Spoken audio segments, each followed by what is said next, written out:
pens, more instruments to get this deal, whatever that deal is, signed. Quickly, before they come out, I want to get Chris in here because you were nodding like you wanted to say something. Well, yes. You had a very interesting conversation with Democratic Congressman John Garamendi earlier, and you asked him the question you just asked Jim Carafano, what needs to be in the deal? And he made, forgive me, a kind of snarky remark, and he said everything in the Iran deal that the president blew up. Well, there was a big thing in the Iran deal, which was that the President Obama sent that private jet with, I think, $1 billion in cash and pallets to Tehran, and also unfroze about $100 billion in assets. And I think that's something that was in the Iran deal that President Trump thought was a terrible mistake. And the idea of putting all this upfront goodies for the enemy or the adversary or the other negotiating country in the deal, I would be astounded if President Trump did that. He's going to say, we need concessions from you. They say all the concessions, we'll see, but certainly sizable concessions before you get anything from us. New information from our White House producer, Serafin Gomez, saying that the official White House photographer who follows the president everywhere has just entered that room as if the president is going to follow him. That typically, after being behind the scenes with the president, that official photographer who puts photos at whitehouse.gov and Twitter and the like, is now in the room. So we're getting closer. That international sign of 2 minutes was maybe it was fake news. Fake news? Yes, I was going to say. But as they often happens in every administration, the press handlers, when they say 2 minutes, they lie. They lie. I think Chris is teasing them because what happens is the president ultimately decides when he's going to come out or when he or she comes out. One day it will be a female president.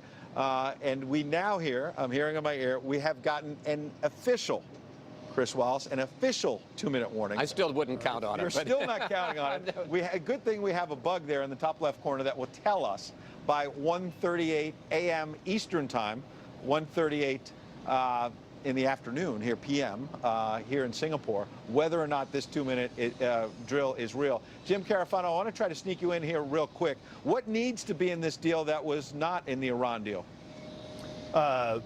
So the irreversibility, in the sense, the complete dismantling of the actual threat, that's got to be, and the difference is Iran didn't actually have a nuclear weapon. These guys actually do.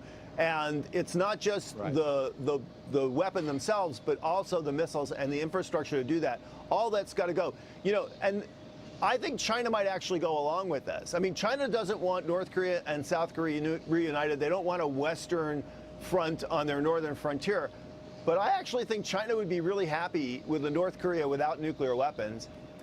Ironically, I think it's the one thing we could actually all live with, including North Korea. It's the one piece of this whole puzzle that at the end of the day, we all would probably be happier if that was a reality, even North Korea.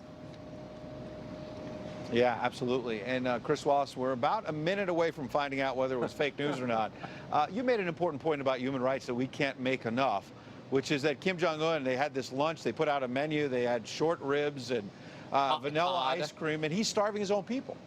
Well, that's right. And you know, look, I don't expect that President Trump is going to get Kim to change his ways any more than President Reagan was able to get Mikhail Gorbachev to change his ways. It is something to bring up. I thought it was brought up somewhat in Geneva. It was brought up a lot in Moscow in 1988.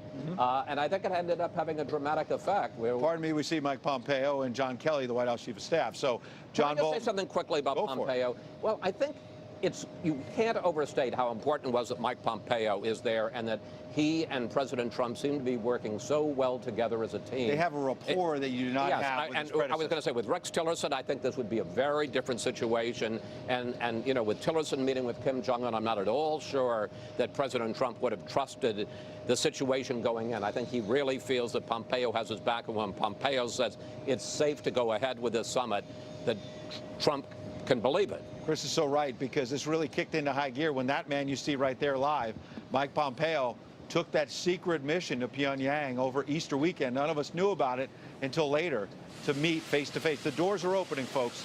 Here it is. We're going to listen in so you can hear it. History before our eyes. Thank you very much.